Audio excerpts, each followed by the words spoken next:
To increase your privacy on Facebook, you can lock your profile. This limits what people who aren't your friends can see. So when your profile is locked, only your friends will be able to see your photos, posts, and stories. This helps you control your personal information and avoid unwanted attention.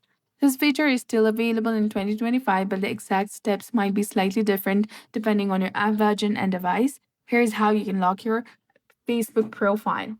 So go ahead, open your Facebook Lite application or the Facebook application on your mobile device, log into your specific account, then tap on the three lines in the top right corner of your screen.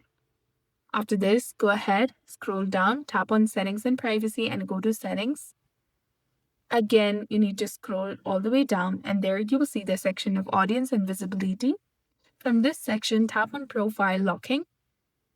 Now, tap on Lock Your Profile, that is highlighted in blue color, and you'll be done.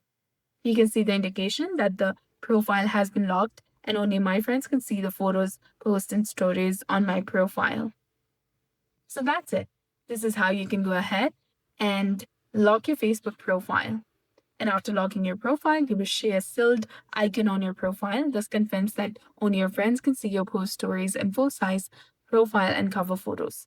So that's it for this video. I hope you found this helpful. If you did, please like, share, and subscribe. Thanks for watching.